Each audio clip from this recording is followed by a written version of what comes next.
everybody, welcome back to my channel. I'm Magical Jill, and today we're going to be talking about how Sailor Moon is not just for girls and how it is in fact for everyone, and that does include boys. What? Do you mean only gay boys? Because that's what I've heard. I'm being serious. I've heard people say this, that Sailor Moon is for women and for gay men, and that's it. Nobody else who's not feminine enough can enjoy the show or read the books. And you deserve to be bullied if you don't fit inside those standards and you enjoy the show. Even though you can enjoy other similar things but not get the same reaction. It's very weird. Real quick, at the end of the video, Jill is going to talk a little bit more about our store that we run, but I did want to say that we run a store called CosmoBunny.shop. If you want to support the channel, this channel is not monetized. We're very small, and we do make resin pieces out of, so these are coasters, keychains, trays that can be used for soap, ashtrays, etc. We make them out of renewed materials. So what we do is we take damaged manga, damaged comic books that can't be sold from local stores. We actually buy them at dirt cheap prices or are given them, and then we turn them into a coaster, keychain, transformative thing that you can enjoy in your home. So we'll talk more about that at the end. I hope you enjoy that, but Jill also makes some really wonderful, beautiful, underrated, handcrafted jewelry over there. Lots of fun stuff and a discount code at the end of the video. So hope to see you there. It is such a ridiculous stigma about the show, and it's something that has been bothering me for a while.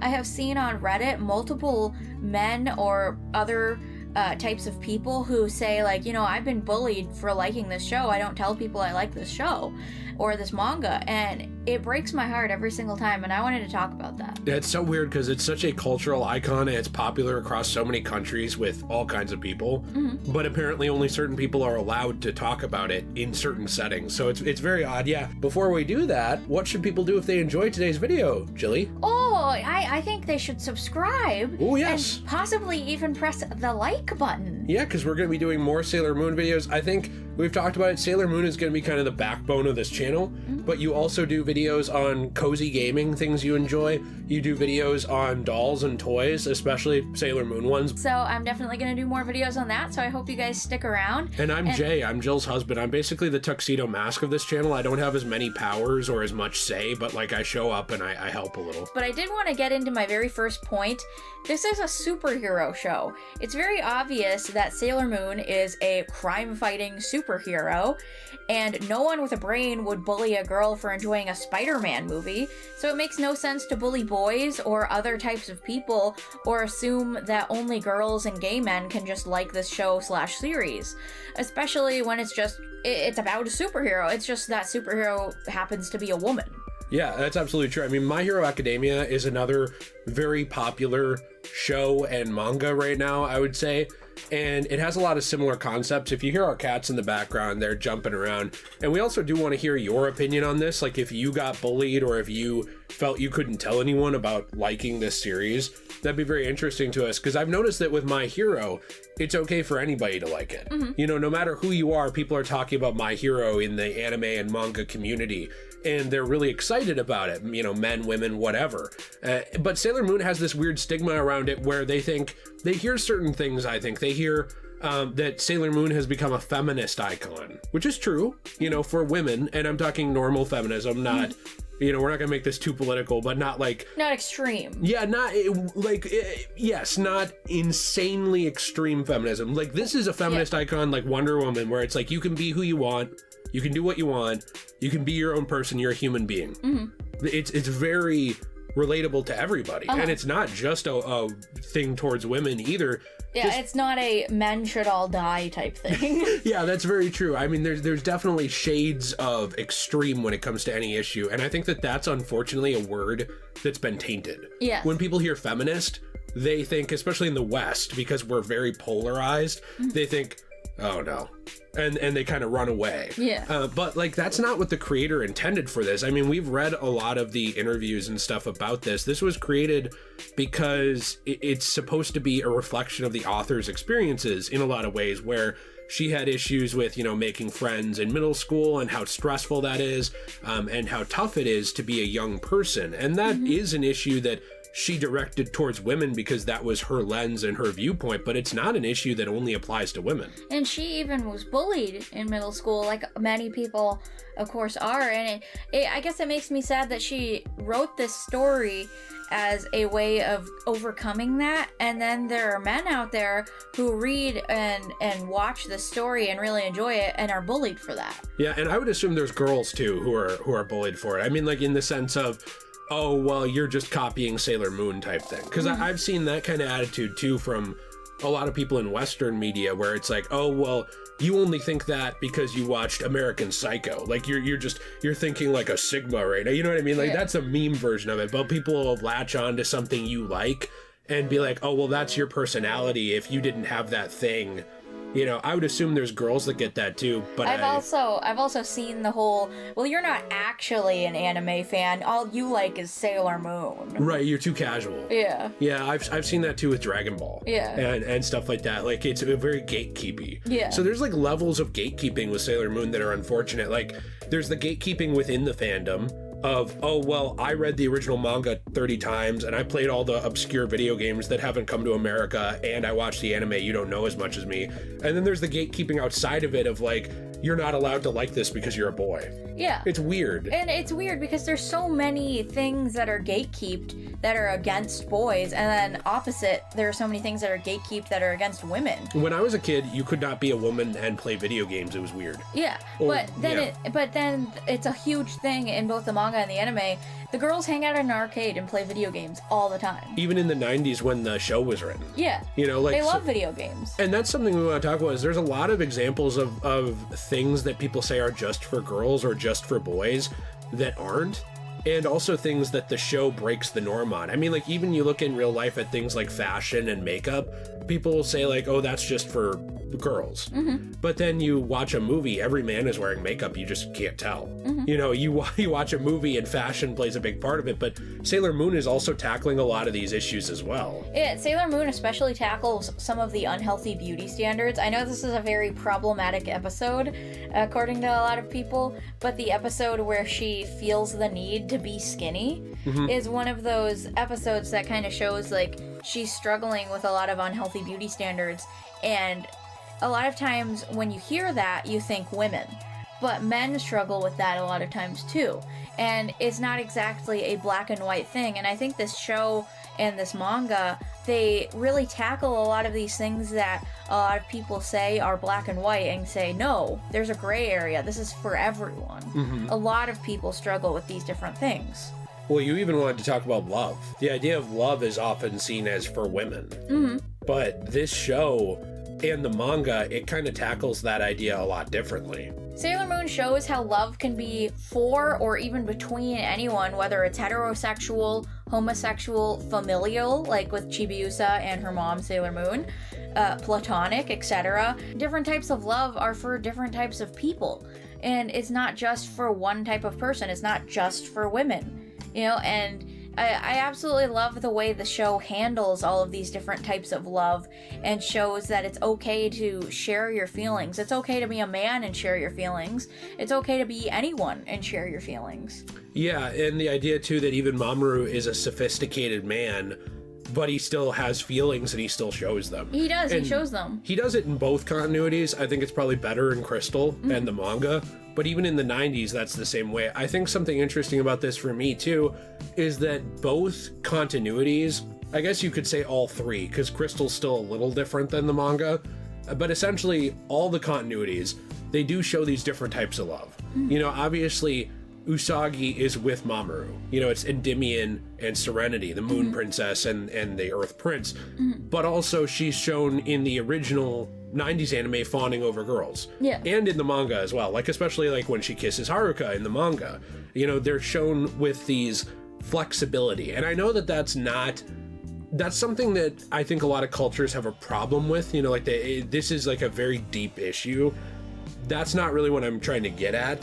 But the idea that they show the meaning of love, like whether you feel a certain way about a certain type of people, or maybe you have a certain sexual proclivity, that doesn't matter. The idea is essentially that Haruka and Michiru are in love. That's a form of love. But the form of love that Mamoru shows when he's willing to drive Ami back from the airport in the Germany episode. Yeah. You know, because he's her friend. Yeah, because he loves her as a friend. That's still love. Yeah. Or the idea of Sailor Moon being willing to die for Saturn in the 90s anime, especially when Saturn is going in, you know, to die, and Sailor Moon is already at the end of her energy, and she wants to go in as well to help her. And Minako and Rei's relationship, too. Yeah. Especially how they talk about, you know, we mostly just need each other instead of boys because they've been hurt so many times. And then there's the interpretation of it, too. Like, there's a lot of people who ship them together. Yeah. And I would say I kind of do. I do, too. In the manga timeline, at least. I think in the original, it's a lot more vague with stuff. I would say Ami and Mako are a little more the thing in the original. They're the fruity ones. Yeah. You can say that. You're bi. I can't say that. But yeah, no, I think that it's interesting, though, because they get into these different types of love. That's something that's very important to me. You know, this show and my relationship with you are some of the things that very much opened me up to love, like as a man. And you know what? You're even like a talking like stereotype of the normal nerdy white guy who loves video games and stuff, and you love this anime because it doesn't matter whether you're feminine or masculine. It's a show and it's a manga and it's something for everyone that everyone can love, and it actually takes the time to break a lot of these different standards for masculinity and femininity, and I find that extremely interesting. I do too, and that's why I think it's so unfortunate that there's people who use it as ammunition for bullying. But it's kind of like anything where people will take something good and try and wreck it for people, which is just sad. I was kind of taught, not from my father, he was pretty good, but I was kind of taught by a lot of people around me that men keep their feelings to yourselves and just kind of keep quiet. And I think over time you've become a lot more open, and that's partially because of Sailor Moon. Oh, well, it's okay for men like Mamoru to express that they love someone or to have things that matter to them outwardly. But a lot of people don't see it that way, and it's very sad to me. I think it ties a lot into multiple cultures. Like with America, we've moved a little past men can't have feelings, but now we're kind of going back towards it, you know? And in Japan, it's hard for everyone to have feelings. Yes, that's a big point of contention, is like the bad birth rate for young people and how a lot of people retreat into fiction to try and feel because they don't know how to express it. But even things like, there were some other things that Sailor Moon broke as well, like that you wanted to talk about. Like, I know even they have video games as well for Sailor Moon in real life. So like, if this was just for women, but video games weren't, that wouldn't make any sense. Then why right? would they make the video game? They're clearly making things to appeal to different demographics. And then also Haruka, who identifies as a woman, at least is shown to identify as a woman in the 90s show. It's more up to interpretation in the manga and in Crystal. It's very complex. But basically, Haruka is shown working a manual job, like automotive car industry / racing, you know, and that's shown as a man's job. That's a masculine thing. How could a woman get into that industry? Well, we have Haruka breaking those standards in the show. Yeah, I think that's really cool. And there's a lot of examples like that too. Like Ami wants to be a doctor, and it's not that women can't be doctors, but we know that there are jobs that women go into that they are criticized more for. Yeah, usually when people think of the medical industry and women, they think nurses. Yes. And when they think of doctors, they think men. Yeah, which is unfortunate. That's just kind of been a historical thing. But like Ami's mother is in the medical industry. And Ami's mother is a doctor. Yeah, and so Ami wants to be like her mother in the, you know, in the 90s anime. That's a big point, is that's why she's so studious, is she wants to be intelligent and help people like her mom does. And I think that that's really cool that they show these people that not only we can look up to in the Sailor Guardians, but people that the Sailor Guardians look up to as well. Yeah. You also wanted to mention the whole fighting and being warriors thing too. Yeah, this is something that could be like a 3-hour video on its own, so I'll be very quick. This is stereotypically seen as a men thing. I mean, it just is in most cultures. Not all, but most.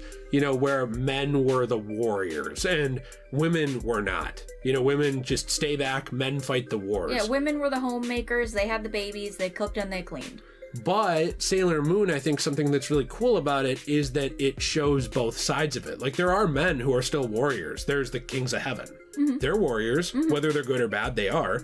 There's, Mamoru himself. That you can get into all the little intricacies of like, why was he the male, who was born with a star seed and all that stuff. And there's a lot of lore arguments you can have, but he's still a man and he's still a warrior. But all of our Sailor Guardians are women. Yes. And not only that, but they're feminine women. Even Jupiter, who, comes across as strong and big and is the strongest Sailor Guardian, you would think would be more masculine, but she loves being a homemaker too. She loves cooking and cleaning, and she wants to someday have a baby and get married.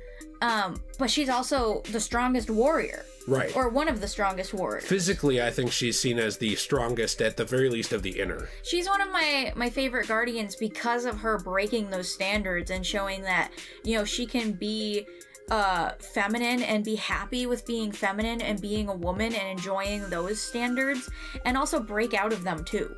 She doesn't have to pick one or the other. She doesn't have to be like an all-around, I can never do anything feminine at all because I need to break these standards. She's able to do both. Right, and that's kind of the idea of Sailor Moon, I think, is that you can be who you want to be. It covers these issues and it doesn't make them black and white. I mean, I also want to clarify really quick, when I say Jupiter's the strongest, I mean physically. Yeah. Not powers. Yeah. Obviously, that's going to be Usagi. I think, definitely, like, with powers, it's most likely Usagi. But Jupiter's the one shown in, like, suplexing somebody, like, picking them up and chucking a man across the room. Yeah, I love that about her. She's basically like a wrestler. And this is something you and I talked about, too, with the perspectives of Sailor Moon. I'd like to let you talk a little bit about this, because this is mainly your video, but it's something I find so interesting about all the different perspectives this story has been told from and to, and yet people are still boxed in like, you can only like it if you're this person. Yeah, I mean, so let's kind of break it down for a minute. Naoko, which thank you to a lot of people in my comments who helped me try to learn how to pronounce her name. I believe it is Naoko Takeuchi.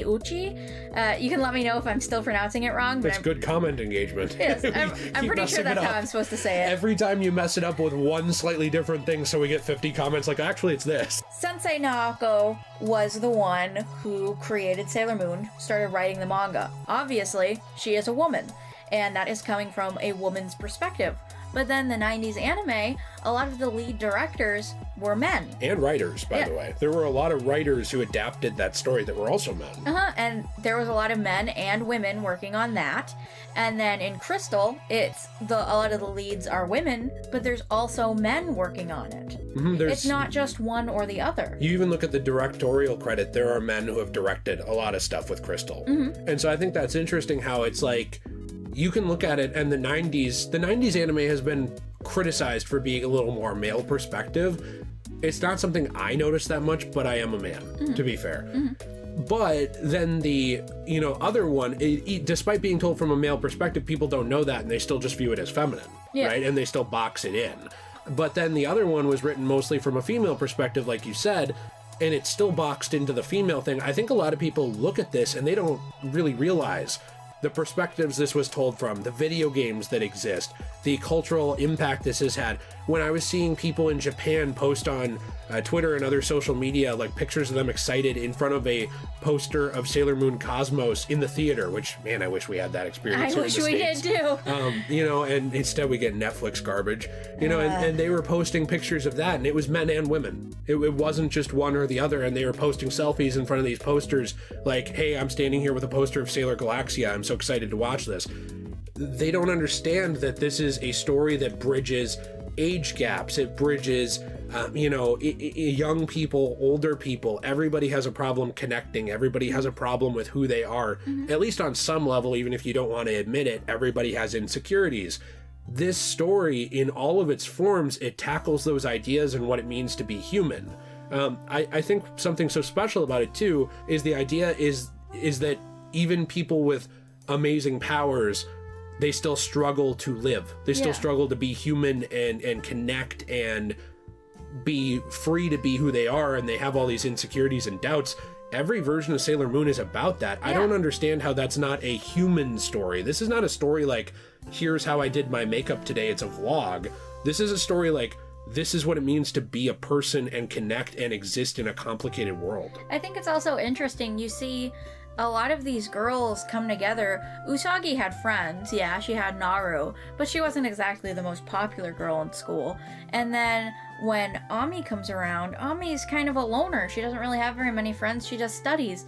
And over time, Usagi, brings Ami into her group, brings Jupiter into her group. A lot of people were afraid of Jupiter and Mako, and then Rei was a loner. She was just at her Shinto shrine, and people thought like, oh, she's just kind of weird. She just does that stuff. We don't really want to be her friend. Yeah, she's the spiritual weirdo who sees ghosts. And then Usagi brings her into her group.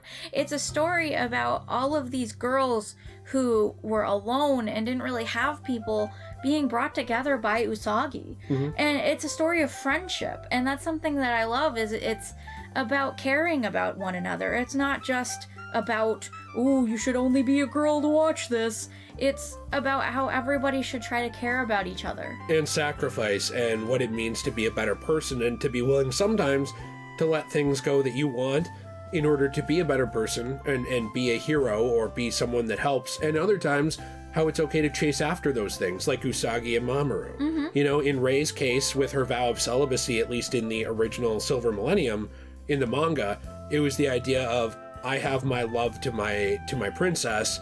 I don't need a different type of love right now. What I need to do is my duty. But with Usagi, it's the idea of, I have my duty and I have my romantic love. And, there's all these different forms of love and connection and fighting. And I don't know, I think it's funny to me that if you looked at Dragon Ball and you said, this is just for boys, no women allowed, people would be mad. If you looked at Star Wars and you said, this is just for men, this is a men's thing, no women allowed, people would be mad. But it's okay for people to label Sailor Moon as a woman thing. Or as it's somehow okay to bully people for that, too. And I just don't understand that. This is very clearly something that, no matter who it was written by, whether it was the perspective from the original female author or the perspective from the male writers in the 90s, very clearly something that is directed at and applicable to every type of human. I just don't understand this idea. I think you're especially living proof of that, because a lot of people wouldn't expect someone like you to be such a big fan of Sailor Moon. And then here you are. You're a big fan of Sailor Moon, and you're a big fan of a lot of other feminine-centric things. Well, yeah, because it doesn't matter. It's about being a person. And these ideas... Yeah. They're mostly made up. They're made up by people of you fit in this box, you can't like this thing. Yeah, unless you're a gay man or unless you're a woman, which is actually really offensive and mean. I think Sailor Moon could be even bigger than it is if people would just drop their pride and connect with the human story. Yeah, I completely agree. It's something that I love because it, of course, helped me become a better person. It helped me be able to express my emotions more. And I have a whole video about how this helped me as a person, and I feel like it can help everybody else as a person too. It helped you as a person too. I don't know, it means a lot to me, and there's a reason why this is one of my favorite franchises of all time. So I did want to mention before we go, thank you so much for watching this video. I do have an awesome website called cosmobunny.shop where I make handmade resin pieces. I will take manga and comic books that are being thrown out by shops that aren't really sellable because they're damaged, and I'll take them and I'll make art pieces out of them with my resin, and I'll also make really cool handmade jewelry items. So definitely go check out cosmobunny.shop to help support my channel. The prices just went down, by the way. We listened to feedback and we lowered the prices on a lot of stuff by a few dollars as well. So we're trying to make things more affordable and more renewable. We also have a 10% off code that you can use. It's in all caps, Sailor. So definitely go use that at checkout. And I hope to see you guys again in my next video. Bye! Bye!